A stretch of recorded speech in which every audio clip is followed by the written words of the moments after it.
শিক্ষকতা মহান পেশা। মহান পেশার এটা আল্লাহ সুবহানাহু ওয়া তাআলা নিজে তার প্রিয় হাবিব মুহাম্মদ রাসূলুল্লাহ সাল্লাল্লাহু আলাইহি সাল্লামের শিক্ষক ছিলেন।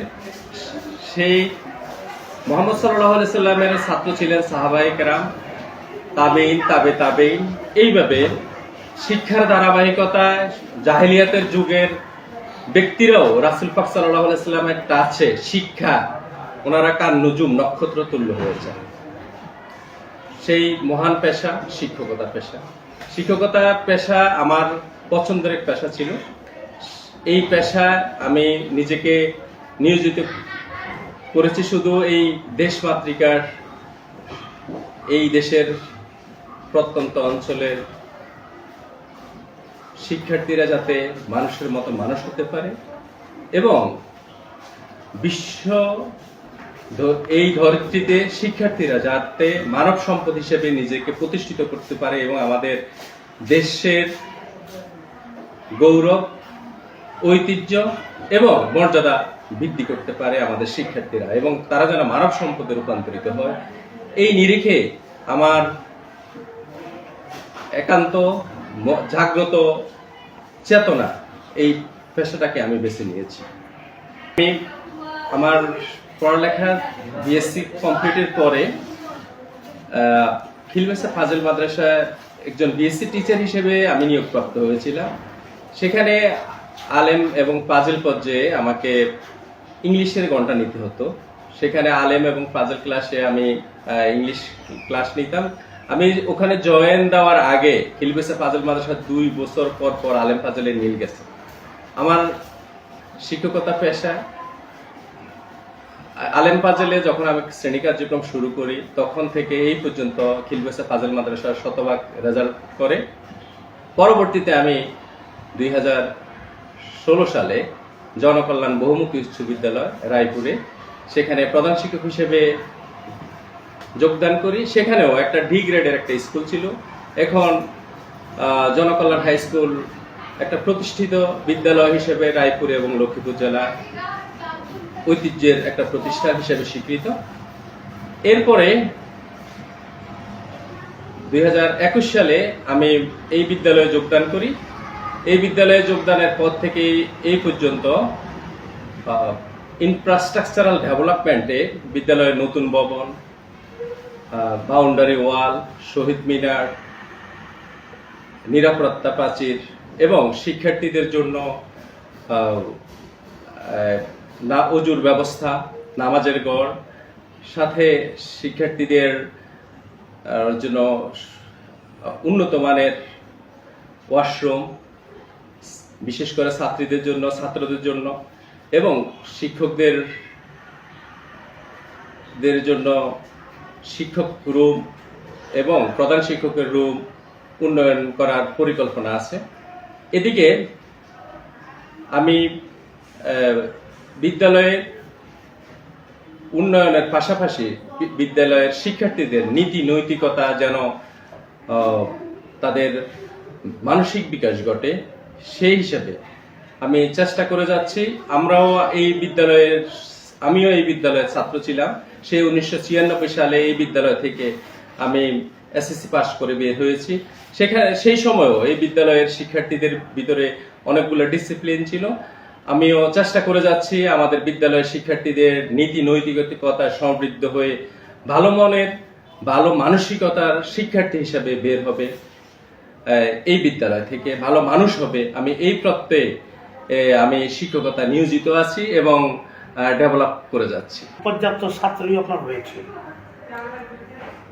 এই গ্লোবাল ওয়ার্ল্ডে মেয়েরা লেখাপড়া করে সামাজিক জীবন, দাম্পত্য জীবন এবং রাষ্ট্রীয় ক্ষেত্রে কতটুকু অবদান রাখতে পারবো? ছাত্রীরা যদি প্রকৃত শিক্ষায় শিক্ষিত হয়, ভালো মা হয়, ভালো মায়ের কাছ থেকে ভালো পরবর্তী ভালো প্রজন্ম আসবে, ভালো ভবিষ্যৎ প্রজন্ম আসবে।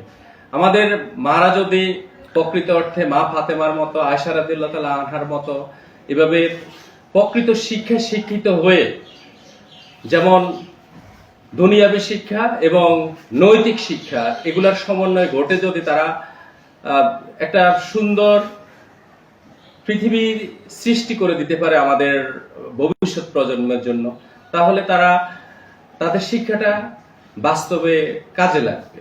এবং আমাদের নারীরা এই ক্ষেত্রে, নারী শিক্ষার্থীরা এই ক্ষেত্রে এগিয়ে আছে। আমাদের শিক্ষার্থীরা ভালো ভালো পর্যায়ে, রাষ্ট্রীয় পর্যায়ে, আন্তর্জাতিক পর্যায়ে বিভিন্ন জায়গা স্থান দখল করে আছে।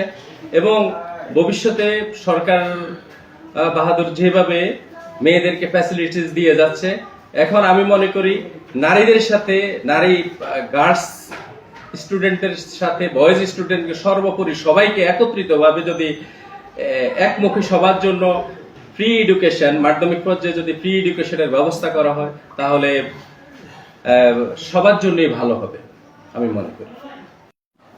সুপরামর্শ প্রার্থনা করছি।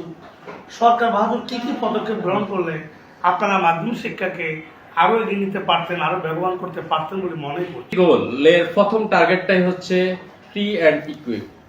আমাদের যদি সমতা এবং বিনামূল্যে শিক্ষার্থীদের জন্য মাধ্যমিক স্তর পর্যন্ত বিনামূল্যে যদি শিক্ষার ব্যবস্থা করা যায়, তাহলে আমাদের প্রান্তিক পর্যায়ের শিক্ষার্থীরা বিনা বেতনে পড়ালেখার সুযোগ পাবে, সাথে বিদ্যালয়ে ঝরে পড়া কমবে এবং আমাদের যে ছাত্ররা এই বিভিন্নভাবে মাদকমুখী হচ্ছে, কিশোর গ্যাং সৃষ্টি হচ্ছে, বাল্য বিবাহে ঝুঁকে যাচ্ছে, এই জিনিসগুলো রোধ হবে যদি আমাদের শিক্ষার্থীরা, কম বয়সের শিক্ষার্থীরা, মাধ্যমিক পর্যায়ের শিক্ষার্থীরা যদি বিদ্যালয়ে থাকে এবং সেখান থেকে নৈতিক শিক্ষা, ধর্মীয় শিক্ষা, তারপর দুনিয়াবি যে জাগতিক শিক্ষা, প্রযুক্তির শিক্ষাগুলো যদি তারা নিয়ে নিজেদেরকে দক্ষ নাগরিক হিসেবে গড়ে তুলতে পারে, তখনই যায় আমাদের শিক্ষার্থীরা আমাদের দেশমাতৃকার গৌরবের জন্য কাজ করতে পারবে। এজন্য সরকার বাহাদুরের উচিত হবে সেকেন্ডারি পর্যায়ে পর্যন্ত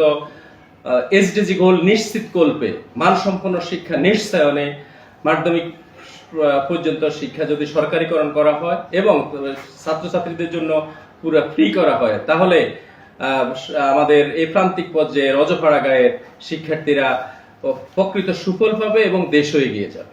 আছে কি তা একটু বলবেন? আমাদের বিদ্যালয়ের শিক্ষার্থীদের ক্ষেত্রে সমস্যাটা হচ্ছে কম বয়সে এদের গার্ডিয়ানরা বিয়ে দেওয়ার একটা প্রবণতা আছে। আবার কিছু শিক্ষার্থীরা তারা বিভিন্ন দরিদ্র, অসহায় এবং তারা বিদ্যালয়ে এসে খাপ খাইতে পারে না এবং বিদ্যালয়ের যে পড়ালেখার সাথে তারা ইনভলভ হইতে পারতেছে না। দরিদ্র পীড়িত কিছু শিক্ষার্থী আছে। এইসব দিক বিবেচনায় যদি সরকার বাহাদুর আমাদের মাধ্যমিক শিক্ষাকে জাতীয়করণ করে এবং এই যে এমপিওভুক্ত যে শিক্ষা প্রতিষ্ঠানগুলা আছে, এগুলার শিক্ষকদের পেশাটাকে যদি জাতীয়করণের আওতায় নিয়ে যায়, তাহলে এই কেএস পাবলিক হাই স্কুল তথা সারা বাংলাদেশের প্রত্যন্ত অঞ্চলের শিক্ষার্থীর ঝরে পড়া হার, বাল্য বিবাহ রোধ এবং কিশোর গ্যাংয়ের প্রবণতা কমে যাবে। ধন্যবাদ।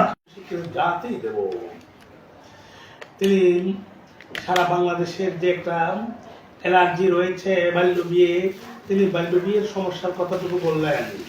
তিনি বাল্য বিয়ের বিষয়ে সকলকে সচেতন হওয়ার জন্য আহ্বান জানালেন। তিনি শিক্ষাক্ষেত্রে কোনো শ্রেণী ভেদাভেদ না রাখে সরকারি বেসরকারি থাকতে পারবে না, সকল শিক্ষক যেন সরকারি হয়, সকল শিক্ষক যেন জাতির হয়, জাতীয়করণ করার জন্য আহ্বান করলেন।